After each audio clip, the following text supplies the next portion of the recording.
Hey everybody, welcome back. Thanks for joining me for part 2 of this build for a US Army Tau Empire Devilfish.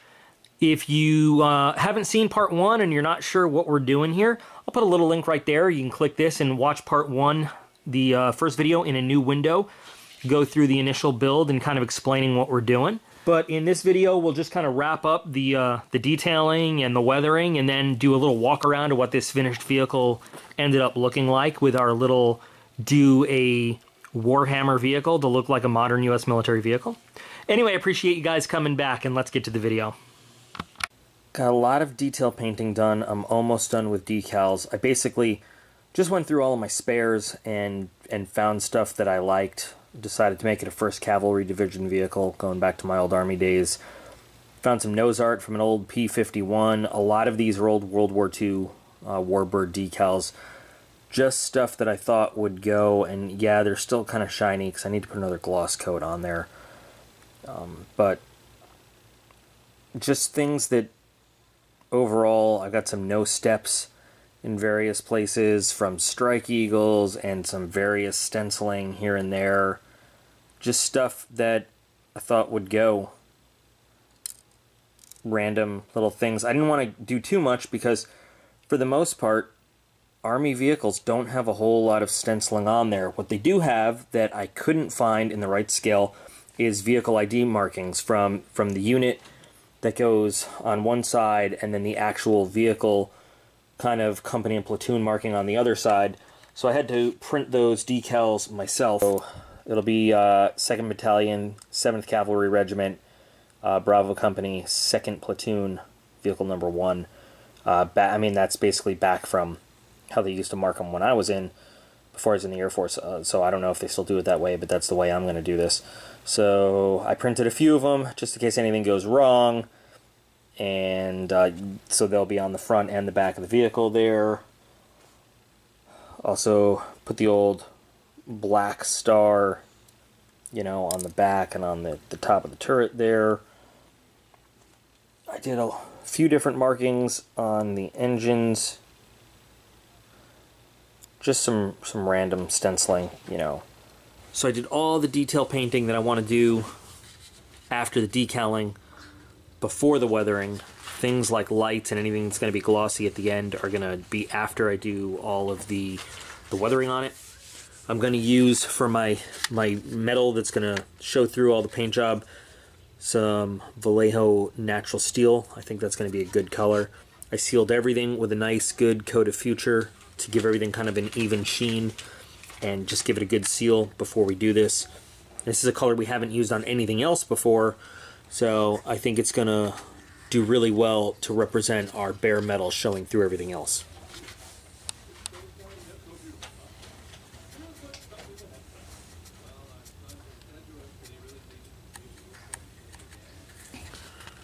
It's kind of what we're going for. It's hard to see because everything's glossy here. So I'll just keep working on the technique.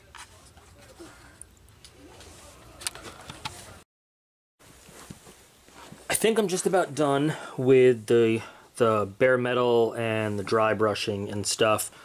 So I've got the drones here. There they are. There you go, drones. Now I didn't want to cover, come on, focus for me, buddy. I didn't want to cover every piece of the chromate, obviously, because I wanted some exposed. I wanted some to be covered with metal. I wanted a lot of wear in some places and not in others. We're still obviously not finished yet, but I think it's coming along pretty nicely. I know it's hard to tell because everything's glossy and you've got the glare of the light. But I think I've got a lot of the wear and tear in areas where I really wanted it. We're moving along here. It's almost done. So in between the last video shot and now, I've gotten most of the weathering done. I've got the 50 caliber painted, mostly weathered. I'd like to find a small decal with yellow writing to put on that ammunition box. I need to do a little washing on that, but I've got the main wash done on everything. I've got most of the paint chipping done. It's all a little tacky because I just put clear coat on there. It's still kind of hard to see. So we've got paint smudges, like some areas were repainted. We've got lots of chipped paint. Even went and that nose art kind of is messed up a little bit.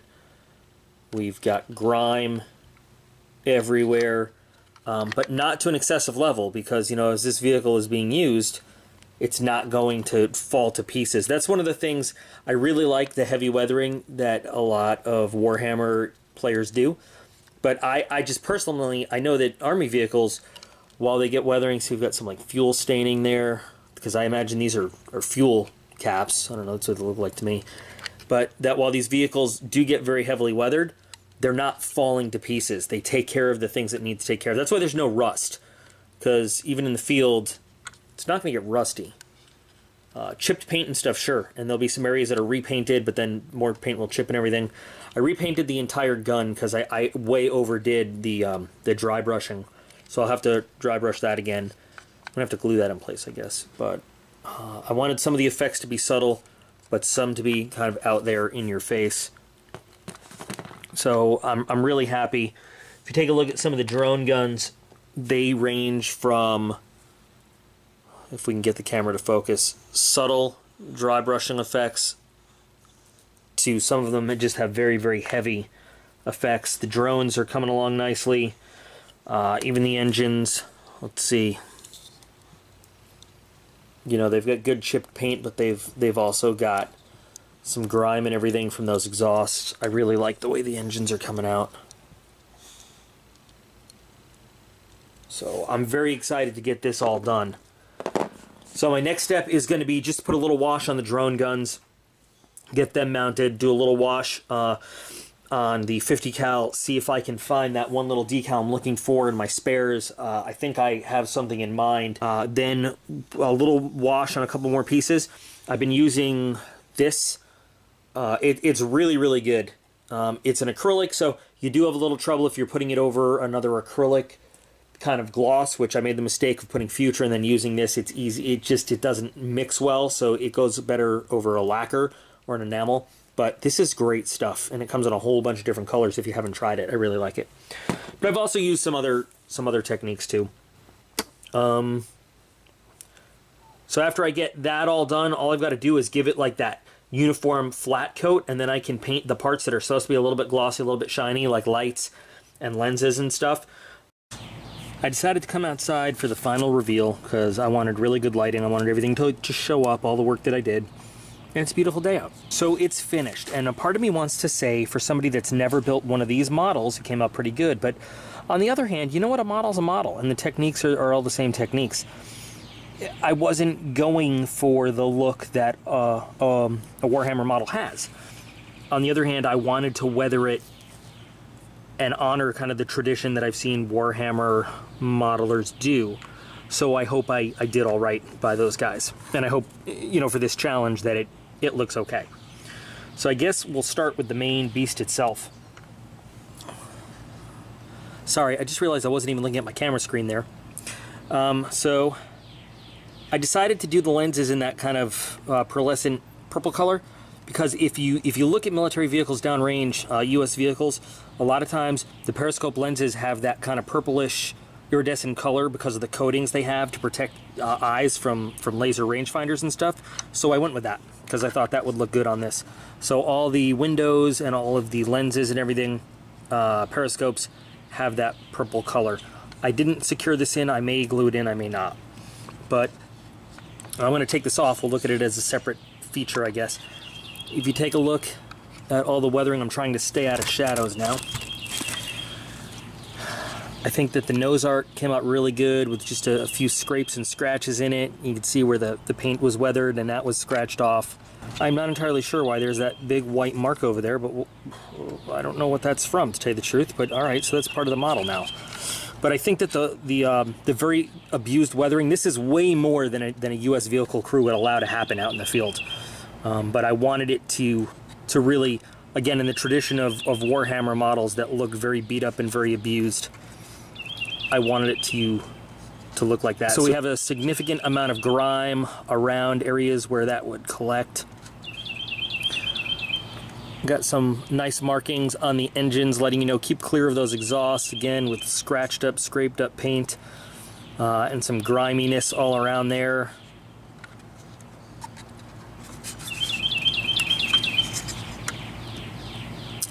The lenses on those lights came out pretty nice. The individual unit markings I think came out pretty well too.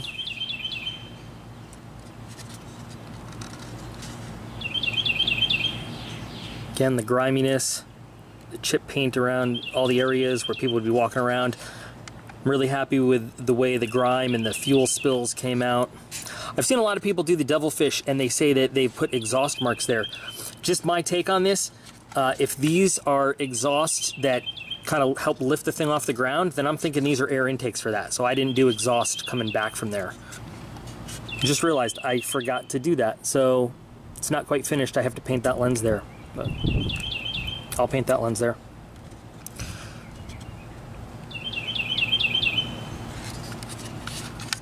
Really happy with the way the nose came out. And a lot of the corner areas where you got to kind of bend it to see the messed up paint in the light. I'm just really happy with this overall. Didn't skimp on any of the weathering on any part of it. Right at the end, I figured, hey, I'm going to be done, but then I realized if this is really going to be a U.S. military vehicle, it's going to need one of those big whip antennas that they all have for VHF, UHF radio. So I just scratch built one really quick out of some wire and some spare plastic parts, so it wasn't built with the rest of it, but there it is. You've got your commander's radio right there. Let's take a look at the way the turret came out. It's one of my favorite parts. So I did find the markings for the ammo can, and that's actually a P47 propeller marking, but the mount for the machine gun looks really good in my opinion. The machine gun came out really good.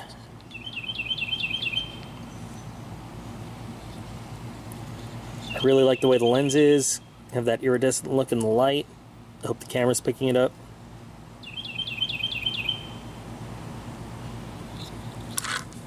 And I'll probably, I don't want to mess that antenna up.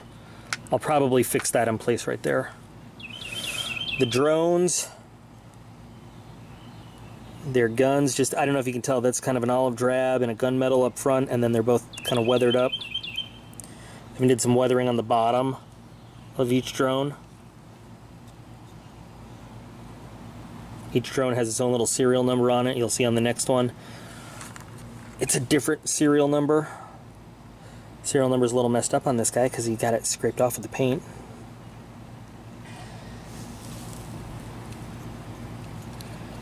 And I really do like the way that the drones look when you set them in the vehicle. It's kind of cool.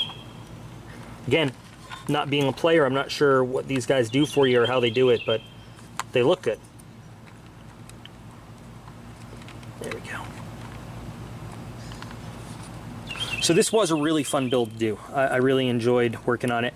I'm going to detail it out a little bit more. I've got to paint that lens. I'd like to put some soot, some gunpowder residue over there. I don't know if you can kind of see, I tried a little bit to get that on the 50 cal when it's not in the shadow there. Can you see it a little bit there?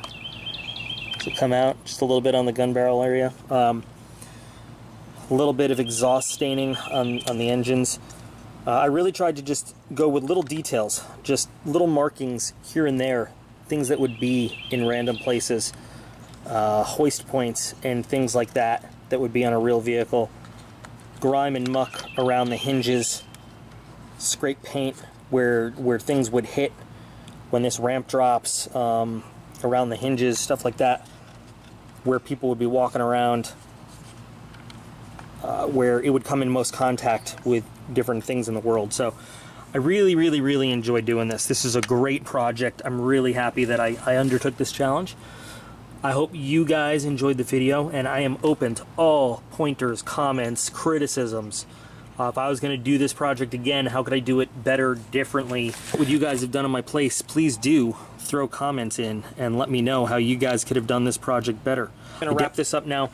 I'm going to finish up that little lens there, and weather up that cannon. I'll put a couple pictures in the end here just so you can see the final product there.